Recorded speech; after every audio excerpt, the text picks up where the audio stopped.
तो दोस्तों कहा जाता है ना कि परिश्रम पापा से सीखो और संस्कार माँ से सीखो और बाकी सब कुछ हमारी यह दुनिया ही सिखा देगी मेरे दोस्त। तो चलिए करते हैं अपनी चर्चा की शुरुआत। तो दोस्तों मैंने क्या लिखा है कि टॉपर का सीक्रेट टिप्स। तो दोस्तों जब भी टॉपर्स पढ़ाई करते हैं अपनी वो शारीरिक संरचना को एक व्यवस्थित कर लेते हैं और साथ ही साथ जब भी टॉपर्स पढ़ाई करते हैं तो वो नियमित रूप से अध्ययन करते हैं। कहने का अर्थात यह मेरे दोस्त टॉपर्स जब भी अध्ययन क्या करते हैं एक नियमित पैटर्न पर अध्ययन क्या करते हैं, इसीलिए टॉपर्स जो होते हैं वो अपने लाइफ में टॉपर्स बन जाते हैं। तो दोस्तों कहा जाता है ना कि मंजिल मिले ना मिले यह मुकद्दर की बात है, हम कोशिश भी ना करें ये तो गलत बात है। तो दोस्तों यदि आप सही में चाहते हैं कि मैं एक साधारण लड़का से एक टॉपर्स लड़का बन जाऊं तो आपको क्या करना होगा, आपको एक नियमित रूप से अध्ययन करना होगा, आपको एक रेगुलर पैटर्न पर अध्ययन करना होगा और साथ ही साथ टॉपर्स जो होते हैं वो प्रीवियस ईयर के क्वेश्चन को जरूर देखा करते हैं। और मेरे भाई यदि आप जानना चाहते हैं कि टॉपर्स का दूसरी सीक्रेट पॉइंट्स क्या है तो टॉपर्स जब भी पढ़ाई करते हैं वो समय का सही इस्तेमाल करते हैं। यदि दोस्त आप जानना चाहते हैं कि हम टॉपर्स का सीक्रेट तीसरी पॉइंट क्या है तो टॉपर्स जब भी पढ़ाई करते हैं वो अपनी पढ़ाई को रिवीजन नियमित रूप से करते हैं। कहने का मेरा भाई यह कि टॉपर्स जो भी हुआ करते हैं वो 7 दिन पर 15 दिन पर या महीना 2 महीना पर बार बार रिवीजन करते रहते हैं, लेकिन जो साधारण छात्र होते हैं वो बार बार रिवीजन नहीं करते हैं।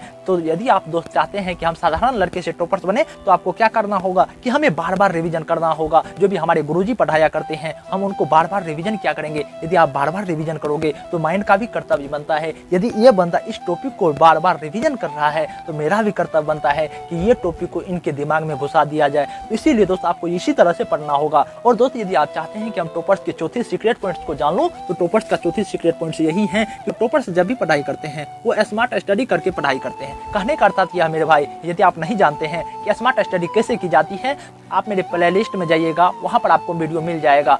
तो दोस्तों मैं आपको थोड़ा थोड़ा ऊपर से बता देता हूँ। स्मार्ट स्टडी मतलब क्या मेरे भाई कि समय का बचत। मतलब ये मेरे भाई यदि आप यूपीएससी का प्रिपरेशन कर रहे हैं तो हम प्रीवियस ईयर के क्वेश्चन को देखेंगे। यदि मैंने प्रीवियस ईयर के क्वेश्चन को देख लिया तो हमें क्वेश्चन के औकात के बारे में पता चल पाएगा। इसीलिए कहा जाता है मेरे भाई यदि आप चाहते हैं कि हम समय का बचत करें तो आपको स्मार्ट स्टडी भी करना होगा। ये बातें बखूबी टॉपर्स निभाते हैं और इसका इस्तेमाल भी क्या करते हैं। और मेरे भाई टॉपर्स का सीक्रेट 5वीं बात यही है कि टॉपर्स जब भी पढ़ाई करते हैं वो नोट्स बनाते हैं। अब बातें आती है कि नोट्स किस प्रकार से बनाई जाए। देखो भाई जब भी टॉपर्स पढ़ाई करते हैं एक शॉर्ट नोट्स बनाते हैं, एक लॉन्ग नोट्स बनाते हैं। यदि आप नहीं जानते हैं कि लॉन्ग और शॉर्ट नोट्स किस प्रकार से बनाई जाती है तो ये भी वीडियो आपको प्लेलिस्ट में मिल ही जाएगा मेरे भाई, लेकिन आपको थोड़ा थोड़ा मैं बता देता हूँ। जब भी टॉपर्स पढ़ाई करते हैं तो वो इस प्रकार से नोट्स बनाते हैं। देखो भाई जब भी उनके गुरुजी लैब में पढ़ाया करते हैं या रिकॉर्डेड क्लास पढ़ाया करते हैं या ऑफलाइन में पढ़ाया करते हैं या ऑनलाइन में पढ़ाया करते हैं तो टॉपर्स जो भी होते हैं वो अपने गुरुजी के हर एक बातों को लिखा करते हैं। वो हो गया लॉन्ग नोट्स। यदि आप चाहते हैं कि हम लॉन्ग नोट्स में से भी शॉर्ट नोट्स बना लें,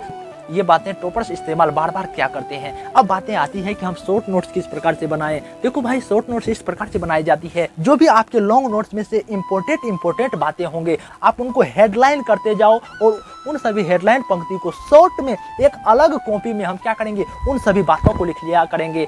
यदि आप शॉर्ट नोट से पढ़ लिए ना मेरे भाई तो मानकर चलो कि आपने ईंट से पत्थर को तोड़ दिया। तो इसीलिए यदि आप चाहते हैं कि हम टॉपर्स के जैसे पढ़ाई करें और हम साधारण लड़के होकर भी टॉपर्स बने तो आपको क्या करना होगा, आपको एक खुद का नोट्स बनाना होगा। क्योंकि आजकल के छात्र को देखा जाता है कि ये अपना खुद का नोट्स नहीं बनाते हैं, क्योंकि ये अक्सर बातें ऑनलाइन के छात्रों में देखा जाता है। क्योंकि ऑनलाइन के छात्रों को खुद से नोट्स बनाने में बहुत ही ज़्यादा तकलीफ होती है, जिनकी वजह से बहुत सारे ऑनलाइन वाले छात्र ये नोट्स नहीं बना पाते हैं। यदि मेरे भाई यदि आप चाहते हैं कि हम टॉपर्स की जैसे पढ़ाई करें तो आपको ये नोट्स भी बनाना बहुत ही ज़्यादा जरूरी हो जाएगा। कि टॉपर्स भले ही 5 से 6 ही घंटा पढ़ाई करते हैं लेकिन वो 24 घंटा मानकर चलो कि पढ़ाई करते हैं। कहने का अर्थात मेरे भाई या टॉपर्स जो होते हैं ना वो 24 घंटा में 24 घंटा सोचते रहते हैं कि आज मैंने ये पढ़ाई किया और पूरी रिकॉल के साथ पढ़ाई करते हैं। तो दोस्तों यदि आपको यह वीडियो पसंद आया होगा तो आप लाइक कमेंट सब्सक्राइब जरूर करोगे। नमस्कार मेरे भाई।